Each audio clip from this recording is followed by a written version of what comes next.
Hello, hello, bonjour à toutes et à tous. Heureuse de vous retrouver pour notre tirage quotidien. Une carte, un jour une carte, un jour une clé. J'espère que votre week-end se déroule bien. Moi, ça va bien.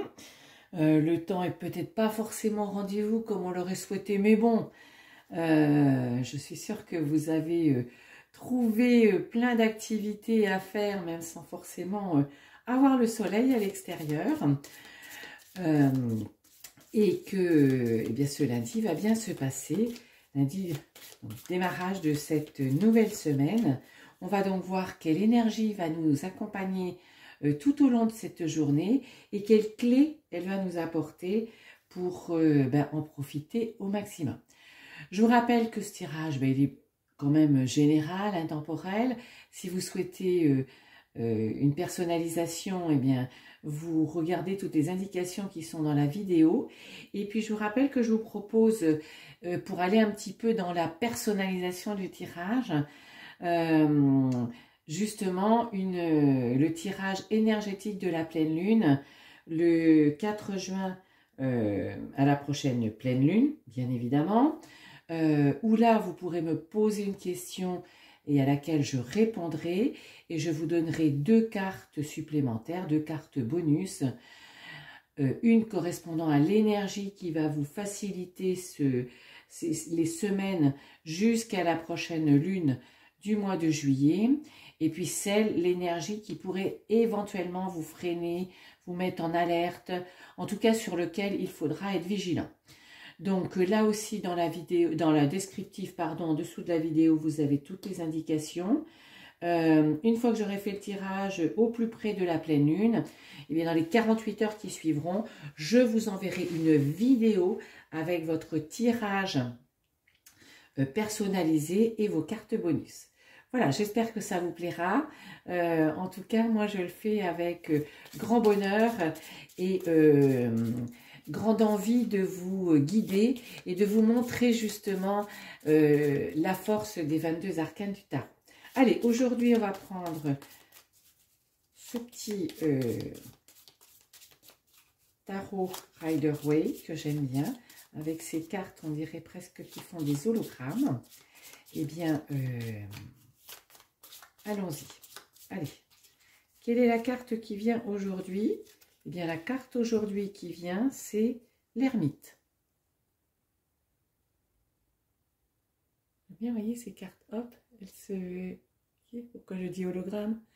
Mais elles capturent la lumière, donc c'est très joli. On va la mettre là. Donc, l'ermite, c'est, je dirais, peut-être une journée un petit peu d'introspection, une journée de prise de recul, une journée où vous allez plus réfléchir qu'agir, effectivement. L'ermite, c'est celui qui examine les choses, qui met tout en œuvre pour les comprendre, qui les analyse et puis surtout qui en tire tous les enseignements bénéfiques pour avancer. Donc aujourd'hui, vous allez, quand je dis une journée de recul, d'introspection, vous allez certainement penser à tout ce qui vous est arrivé dans les dernières semaines, derniers mois, dernières années, qui ont peut-être bloqué votre expansion, bloqué votre vie professionnelle, bloqué votre vie amoureuse. Mais l'ermite, c'est celui qui, comment je veux dire, qui justement ne veut pas considérer que dans la vie, ce que vous avez vécu n'était pas forcément approprié. Il va aller plus loin et dire, mais oui, effectivement, ce n'était pas approprié pour telle et telle raison, mais je ne vais pas recommencer. Voilà. Et si je veux aller de l'avant, eh bien, il faut que je mette aussi cet élément-là derrière moi parce que je l'ai compris et parce que je l'accepte.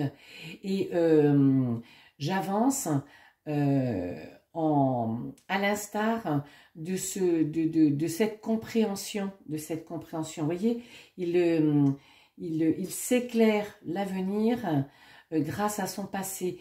Il ne nie pas le passé, hein, l'ermite, il nie pas le passé. Alors après, vous savez que j'ai l'habitude de dire qu'on est toujours là où on doit être, hein, et que dans la vie, tout est OK. C'est peut-être effectivement difficile à entendre ou un petit peu interpellant parce que quand on est dans une situation peu confortable, eh bien, on se dit, mais c'est pas possible. Eh bien, si, c'est parce que ça doit nous emmener vers quelque chose de meilleur, à condition de le comprendre. Donc aujourd'hui, prenez du recul, réfléchissez, posez-vous les bonnes questions, creusez suffisamment. Alors, ne vous prenez pas la tête hein, non plus, mais faites ce travail qui va vous permettre de continuer d'avancer, mais d'avancer beaucoup plus sereinement. Vous voyez, c'est aussi une journée où vous allez donner un petit peu plus de place à votre confiance, une confiance intérieure, où vous allez peut-être mieux vous comprendre aussi, hein, parce que si vous vous posez des questions par rapport à une situation, parce que cette situation ne vous correspond plus, ça ne résonne plus pour vous. Donc, cheminez, je dirais, tout au long de ces journées. Alors, c'est bien parce que c'est le premier jour de la semaine, donc c'est ce qui permet aussi de donner un petit peu le tempo de la semaine. Donc une semaine peut-être plus d'introspection, plus de recul et puis pour revenir plus sur vous, pour mieux rebondir, je dirais. Voilà. Et puis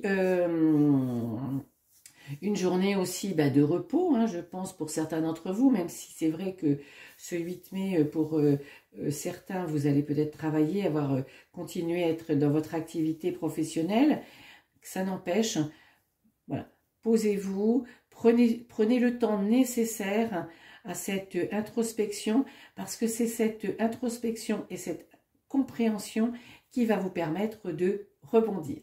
Voilà, je vous souhaite une excellente journée et je vous retrouve très bientôt. Bye bye!